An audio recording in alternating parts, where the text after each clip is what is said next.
అందరికీ నమస్కారం. నేను రమ. ఈ రోజు మనతో ఉన్నారు ప్రముఖ ఆధ్యాత్మికవేత్త డాక్టర్ కృష్ణమాచార్యులు గురువు గారు ఉన్నారు. మాట్లాడదాం. నమస్కారం గురువు గారు. శుభాకాంక్షలు, శతాధిక సహస్రాధిక ఆశీర్వచనాలు.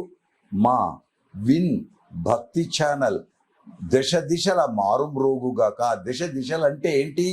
4 దిక్కులు, 4 మూలలు, స్వర్గము, పాతాళం అన్ని ప్రాంతాలకు చేరుగాక. అందరి అభినందన శాస్త్రాలు అందుగాక. అందులో ముఖ్యంగా రమా మంగళ దేవత ఆది లక్ష్మికి ఒక పేరు. ఆమె రమా పేరు. రమ అంటే మంగళ దేవత. ఆ మంగళప్రదమైన అంటే శుభప్రదమైనటువంటి వైభవాలన్నీ కూడా ఈ భక్తి ఛానల్ వాళ్లకు లభించుగాక, లభించుగాక, లభించుగాక. అమ్మ, మరొక్క ముచ్చట ఏంటో చెప్పండి. చాలా చక్కగా దీవించారు గురుగారు. లక్ష్మీ నరసింహస్వామి ఆశీస్సులు, మీ ఆశీస్సులు కూడా. చాలా సంతోషం గురుగారు. ఈ మధ్య కాలంలో ప్రతి ఒక్కరికి కూడా వాళ్ళకి తరహాలో వాళ్ళకి శత్రువులు, చిన్నపాటి శత్రువులు అయితే ఏర్పడుతున్నారు. పెద్దవాళ్ళకి పెద్ద పెద్ద శత్రువులతో చాలా ఇబ్బంది పడుతున్నాము. నరదిష్టితో ఇబ్బంది పడుతున్నాము, దుష్టు దోషాలతో ఇబ్బంది పడుతున్నాము, మనశ్శాంతి లేదు, ఆరోగ్యం లేదు. ఇలా అన్ని విధాలుగా ఇబ్బంది పడుతున్న వాళ్ళందరికీ ఏదైనా మంచి చక్కటి పరిహారం చెప్పండి. సంతోషం. ఇది అవసరం కూడా ఈ రోజుల్లో. లోపలనే కర్మేంద్రియాలు, జ్ఞానేంద్రియాలని ఉన్నాయి. 5 దుష్ట శక్తులున్నాయి మనలోనే. ఆ దుష్ట చెడు పోతే మంచి కనుక కామ, క్రోధ, లోభ, మోహ, మద, మాత్సర్యాలు అనేవి ఉన్నాయి. ఆ దుష్ట శక్తులు దీన్నే రూపం చేస్తే, ఈ లోపల ఉండేవి బయటకు తీసుకొస్తే పక్కవాడి దృష్టి, అవతలవాడి దృష్టి, నరదృష్టి, ఎన్ని మనం అయితే ఇది పల్లెలల్లా దిష్టి అంటారు. దిష్టి కాదు పదం, దృష్టి, చూపు. ఇది ఎంతటిది? ఈ చూపు ఎంతటిది? ఒక చూపు పడితే కొండ కూడా కరిగిపోతుంది. నిజమేనా గురువు? నిజం. అది కొండ కూడా కరిగిపోతుంది. అందుకే చూడండి, ఏ మతములోనైనా, దేనికైనా, దేవుడికి హారతులు ఎందుకు ఇస్తున్నారు? కర్పూర హారతులు. కొబ్బరికాయలు ఎందుకు కొడుతున్నారు? నాకు తోచిన ప్రశ్న నేను ఇస్తున్నా. కొబ్బరికాయలు ఎందుకు కొట్టాలి? దేవుడికి హారతులు ఎందుకు ఇయ్యాలి? మంగళం నరసింహాయ శ్రీకాంతాయ ఎందుకు? అవసరమా? అవసరం. ఎవరు? పల్లాండ్ అన్నాడు పెరియాళ్వారు. భగవంతుడికే దృష్టి, నీకు నా చూపే నీ మీద పడ్డదయ్యా, నీ మీద పడ్డది. అపో నీ దేవుళ్ళు, భక్తులు ఇవన్నీ వదిలేసే ఇంట్లో అమ్మమ్మ, నానమ్మ పిల్లవాడికి, మనవడికి స్నానం చేయిస్తూ ఆ పైన పడిన నీటి బిందువులను చూచి, వా ఎంత బాగున్నాడు, ముద్దుగున్నాడని ముద్దు పెట్టుకుంటూ మళ్ళీ వెంటనే నా చూపు నీ మీద పడ్డదని నీళ్లను తిప్పి ఉమ్మేసి పక్కకు అన్ని దుష్టులు పోవుగా. కానీ మళ్ళీ నాయనమ్మనో, అమ్మమ్మనో, పెద్ద మనిషి, ఆడ మనిషి చేస్తే మళ్ళీ ఇప్పుడు నరదృష్టి ఉన్నట్ట లేనట్ట? ఒకటి ఉన్నట్టుంటే పెళ్లి కొడుకు వచ్చేటప్పుడు ఇక్కడ బుగ్గ మీద మచ్చ పెడతారు ఎందుకు? ఏదో దృష్టి దోషం ఉన్నట్టే. భాషింగం ఎందుకు పెడతారు? దృష్టి దోషం ఉన్నట్టే. కాళ్లకు పారాయణ ఎందుకు పెడతారు? దృష్టి దోషం ఉన్నట్టే. ఈ దృష్టి దోషాలు దూరం కావడానికి అనేక రకాలైన ప్రక్రియలు. ప్రక్రియ అంటే చాలా గొప్పది. మీరు వేసిన ప్రశ్న. నేను చెప్పేవాడిని చిన్నవాడిని, నాకేం తెలియదు. అయినా ఏదో మీ ముందట మాట్లాడగలుగుతున్నాం. పెద్దలు ఇచ్చిన అనుగ్రహంతో. మంత్రము, యంత్రము, తంత్రం, ఈ మూడు అర్థాలు తెలిస్తే ఇప్పుడు దీని అర్థం తెలుస్తుంది. మంత్రము ఒకటి ఉంది. ఆ మంత్రము ఎక్కడిది? దైవాధీనం జగత్ సర్వం. లోకమంతా దేవుడికి ఆధారపడి ఉంది. ఆ దేవుడు ఎవరు అనేది వేరు. మొత్తానికి ఎవరైనా ఏదో ఒక దేవుడు. దైవాధీనం జగత్ సర్వం. మంత్రాధీనంతో దైవతం. ఆ దైవం అనేవాడు ఎట్లుంటాడు? మంత్రానికి ఆధారమై ఉంటాడు, మంత్రానికి ఆధీనమై ఉంటాడు. దేవునికి సేవలు చేస్తారు చూశారు. గరుడ వాహన సేవ, పొన్న వాహన సేవ, అశ్వవాహన సేవ, హనుమత్ వాహన సేవ, శేష వాహన సేవ అని రోజు తీస్తుంటారు దేవాలయాల్లో. అప్పుడు దాని అర్థం ఏంటి? ఇది ఇది అందరు చెప్పరు. ఈ కింద ఉండే వాహనం మంత్రం, పైన ఉండే దేవుడు అధిష్టాన దేవుడు. పైన ఉండే దేవుడు అధిష్టాన దేవుడు. అంటే మంత్రము దైవం రెండింటి యొక్క కలయిక. దానికి తంత్రం. తంత్రం అంటే ఏంటి? దండ వేయడము, కొబ్బరికాయ తిప్పడము, హారతి ఇవ్వడము, కుంకుమ పెట్టడము, మంత్రం చదవడము, ఇవన్నీ. కనుక ఏదైనా ఇప్పుడు ఒక చిన్న ఉదాహరణ, ఒక డాలర్ ఉంది, లేదా ఒక యంత్ర బిళ్ళ ఉంది. ఆ బిళ్ళని ఇట్లా నేను తీసి ఇది తీసి ఇట్లనే మీకు ఈ విగ్రహాన్ని తీసి ఇలానే మీకు చేతికి ఇచ్చాననుకో, ఏ షాప్లో కొన్నాడో అనుకుంటారు. దీనికే బొట్టు పెట్టి, కుంకుమ పెట్టి, ఇచ్చేసి, వస్త్రం కట్టి, ఒక ఆభరణం వేసి, ఒక మంత్రం చదువుకుంటిస్తే కళ్ళకద్దుకుంటారు. అవునా? ఇంట్లో తింటే అన్నం,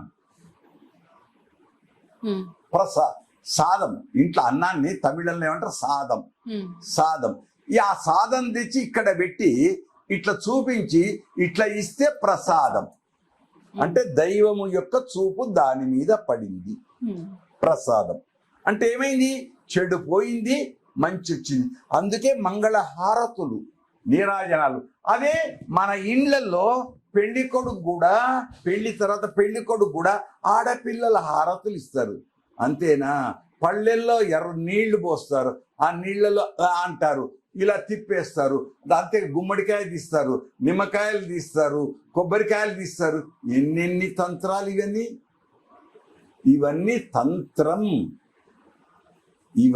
తంత్రం. కాబట్టి లోకంలో 3 ఉన్నాయి: మంత్రము, యంత్రము, తంత్రము. అందుకు అశ్మాపి యాతి దేవత్వం మహద్భి సుప్రతిష్ఠిత. మహాత్ముల నుండి వచ్చినటువంటిది ఏదైతే ఉంటుందో అది గొప్పనైన దైవీయమైన బలీయమైన శక్తి. కనుక దృష్టి దోషం ఉంటుంది, అది దోషం చెయ్యాలి. అంతెందుకు, అవన్నీ అవసరం లేకుండా హాయిగా దహన సంస్కారానికి వెళ్తాం. వెళ్ళి ఇంటికి వచ్చేటప్పుడు డైరీగా నేరుగా ఇంట్లోకి ఎందుకు రాం? వెంటనే స్నానం చేస్తాం ఎందుకు? ఏదో బూచి వచ్చిందనే కదా. ఇది ఒకటి. 2, మానవ తత్వం చాలా కష్టం చెప్పడం. మానవులకు ఒకళ్ళు ఎదురుగా, నేను ఇప్పుడు ఆఫీస్కి వెళుతున్నా అనుకోకుండా మా ఏడుకొండలు వచ్చాడు అనుకో, ఏడుకొండలు రాగానే అబ్బా ఈయన వచ్చిండా, అన్ని పనులు నాకు అవుతాయండి, ఇవాళ ఆయన దేవుడు చక్కగా అయిండంటారు. అయిపోయింది. ఈ వీధి దాటి ఇంకో వీధి మూలకు పోతున్నా, అక్కడ ఒక తల్లి వచ్చింది, కనపడింది. వెంటనే అక్కడికి నేను వెనకకి మళ్ళీ వచ్చి మళ్ళీ ఇంట్లోకి వచ్చి ఇంట్లో కాళ్ళు పెట్టి నీళ్లు తాగిపోతా. ఏమైంది అని మా ఆవిడ అడిగింది. ఫలానా ఆమె నాకు ఎదురొచ్చింది. ఓహో వచ్చిందా, అయిపోయింది, ఇవాళ నీ పని అంతా అయిపోయింది. దీన్ని ఏమందాం? ఉన్నదందామా లేదందామా? ఒకళ్ళు ఎదురుంగొస్తే మంచి, ఇంకోళ్ళు ఎదురుంగొస్తే చెడు. ఇది మన స్వభావ చిత్రణ. నమ్మకం. మనిషి నమ్మకాలతో బ్రతుకుతున్నాడు. ఈ నమ్మకాలు దండిగా ఉండాలి, గట్టిగా ఉండాలి. నన్ను ఏమి చేయదో అనుకుంటే ప్రహ్లాదుడిని ఏం చేయలే. నాకు ఏమి కాదు అనుకున్నప్పుడు ప్రహ్లాదుడు లాంటి వాళ్ళు ఉదాహరణకు మనకు ఏమీ కాదు, అన్ని అయితే అనుకుంటే యద్భావం తద్భవతి. ఎట్లా? బయట 50 పాములు కనపడ్డాయి నీకు అక్కడ. ఆ పాములను చూసి మళ్ళీ ఇంటికి వచ్చావు, అన్నం తిన్నావు, మంచి పెరుగుతో బాగా చక్కగా భోంచేసావు, పడుకున్నావు. నీకు ఆ కళలో ఏమొచ్చాయి? పాములే వస్తాయి. పోని లైట్ పోయింది, నువ్వు బయటకు వెళుతున్నావు, ద్వారం దగ్గర దర్వాజ తీసుకొని వెళుతున్నావు, అనుకోకుండా ఒక తాడు తాకింది నీకు, పాం అంటావు. అంతే. నిజమా పాము? కాదే. అవ్వది. కనుక లోకంలో ఇవన్నీ ఉన్నాయి. వీటికి పరిహారాలు బోలెడు. ఇప్పటిదాకా నేను చెప్పినవన్నీ అదే. దేవాలయంలో ప్రతిష్ఠ చేస్తాం. ప్రతిష్ఠ చేస్తే అన్నం రాసి పోస్తారు. పోసి దాని మీద కర్పూరం పెడతారు. ఈ గండాదీపం అంటారు చూడండి, నందాదీపము, గండాదీపం, ఇట్లా పేర్లు అనేకం. వాటిని పెడతారు. వాటితో హారతులు ఇస్తారు. 11, 5, 7, 9, 11, 21 ఇట్లా హారతులు ఇస్తారు. అవన్నీ ఏం చేస్తే ఏమన్నారు అర్థం? దాని అర్థం ఆ దృష్టి దోషం పోతుంది అని. ఈ దృష్టి దోషం పోతుంది కానీ మళ్ళీ అన్నం ఏం చేస్తారు? పేదవాళ్లకు పంచి పెడతారు. మళ్ళీ ఇక్కడి నుంచి పోయింది అక్కడికి పోతున్నది అన్నప్పుడు ఈ దృష్టి దోషం అంతా వాళ్ళకు పోయిందా అని అనుమానం. మానవ స్వభావం చాలా ప్రమాదం. వాళ్ళకేం కాదు. నీ దగ్గరనేమో చెడు, పోయింది అనుకుంటున్నావు. మళ్ళీ వాళ్ళకి ఈ చెడు వాళ్ళకి పోవాలి కదా, పోయిందా? ఎట్లా, ఎలా? ఒక ఉదాహరణ చెప్పాలంటే మూసీ నది వస్తుంది, మన పురాణా ఫూల్, నయా ఫూల్ ఇవి ఉన్నాయి కదా, చాదర్ ఘాట. అక్కడ పిల్లలు దాంట్లో బ్రహ్మాండంగా స్నానం చేస్తూ ఉంటారు, ఈదులు ఆడుతుంటారు.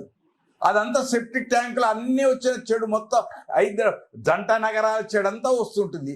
మళ్ళీ వాళ్ళకి ఏం కాదే, ఆ పిల్లలు గట్టి ఉన్నారే. మళ్ళీ ఇంట్లో నేను డెట్టాలు వేసుకొని స్నానం చేస్తా, కుంకుడుగాయలతో కుంకుడుగాయల రసంతో తలంటుకొని డెట్టాల సొప్తో బాగా చేస్తా, అయినా నాకు నొప్పులు వస్తాయే. ఇది మానవ స్వభావం. ఉన్నది అనుకుంటే ఉన్నది, లేదు అనుకుంటే లేదు. స్వభావాన్ని ఆధారం చేసుకొని ఉంటుంది. ఇంకొక ఉదాహరణ, మీరు మంచి ప్రశ్న వేశారు. రమా మంగళ దేవత నువ్వు తల్లి, మంచి ప్రశ్నలు వేసావు కాబట్టి మంచి చెప్పాలి. రాముడు అరణ్యానికి పోయేటప్పుడు కౌసల్య అనేక ఓషధులను యజ్ఞం చేసి అవి చేసి బొట్లు పెడుతుంది. ఓషధులన్నీ మూటగట్టి నీకు వీళ్ళు రక్ష, ఇగో ఈ దేవుడు రక్ష, ఈ దేవుడు రక్ష అని ఒక సర్గం మొత్తం ఉంది. మళ్ళీ ఇప్పుడు ఉందందామా, లేదు అందామా? కనుక ఉన్నది అనుకుంటే ఉన్నది, లేదు అనుకుంటే లేదు. నమ్మకం, ఆ నమ్మకమే ఆధారం. నేను పరీక్షకు పోతున్నాననే నమ్మకం ఉండి పాస్ అవుతారనుకుంటే పాస్ అవుతావు. మొదలే నాకు 35 మార్కులు వస్తాయంటే నీకు 3 మార్కులు వస్తాయి. నాకు 150 మార్కులు వస్తాయంటే నీకు 75 వస్తాయి. నేను ఇంత సాధిస్తా అనుకుంటే ఇంత సాధిస్తావు, నేను ఇంతనే అనుకుంటే భయపడతావు. ఆ భయము ఉండకూడదు. కనుక భయము, భక్తి ఈ 2 గొప్పవి. మన భక్తి ఛానల్ కాబట్టి చెప్తున్నా, మనిషికి 2 గొప్పవి. ఒకటి భయము, 2 భక్తి. ఒకటి తీపి, ఒకటి కారం. 6 రుచులు 6 రుచులు వేరు, కానీ రెండిటిని తీసుకుందాం. ఆ 2 దండిగా ఉండుగాక. భక్తి ఉంటుంది, పౌర్ణిమ ఉంటుంది, అమావాస్య ఉంటుంది. భక్తి ఉంది, భయము ఉంది. భయం లేకుంటే చదువు రాదు, భక్తి లేకుంటే అన్నం ప్రసాదం కాదు. అన్నము ప్రసాదంగా తింటాం, మళ్ళీ ఎందుకు తింటాము? అది దేవుడికి చూపించాం, నైవేద్యం. భక్తి, అది భక్తి. ఇది భయం. ఇటు భయం. భయం అంటే మా ప్రిన్సిపాల్ ఉన్నాడో, హెడ్ మాస్టర్ ఉన్నాడో, తల్లి ఉందో, అత్త ఉందో, మామ ఉందో, పెద్దలు ఎవరో ఉన్నారు చూస్తున్నారనే భయం ఇక్కడ. అక్కడ దీపావళికి బట్ట తెచ్చాం, దీని కుంకుమ పసుపు పెట్టాం, బొట్టు పెట్టాం, దేవుడు ముందరే పెట్టాం, కట్టుకుంటున్నాం. అప్పుడేమంటుంది వస్తుంది? ఇది భక్తి, అది భయం. ఈ 2 ఎక్కడ బాగుంటాయో ఆ ఇల్లు ఆనందంగా ఉంటుంది, ఐశ్వర్యంగా ఉంటుంది, శరీరం కూడా దృఢత్వంతో ఉంటుంది. ఇది యువతకు దండిగా వచ్చుగాక. యువత శక్తి ఉందే, ఆ యువత శక్తి కృషి ఉంటే ఋషులై పట్టుదలతో ఉన్నత స్థితులకు యువత వెళ్ళుదురుగాక. మా మాటలలో తప్పులుంటే దూరం చేసి మంచి మాటలు గమనించి, మీరు యువత తప్పు అన్నాం, మళ్ళీ దృష్టి దోషం తప్పు అన్నాం. ఇప్పుడు నీకు ఎవరో అవసరం లేదు చెప్పాల్సింది. నువ్వు పడుకునేటప్పుడు నేను ఈరోజు ఎన్ని మంచి పనులు చేశా, ఎన్ని చెడు పనులు చేశాను అని అనుకుంటే తెల్లవారు ఆ చెడు పనులు చెయ్యవు, మంచి పనులే చేస్తావు. అలాంటి శక్తి నీకు వచ్చుగాక, వచ్చుగాక, వచ్చుగా. ఇది లోకానికి శ్రేయస్కరమై, ఆనందకరమై, ఆరోగ్యకరమై, వైభవకరమై ఆనందాన్ని పంచుగాక. శుభం.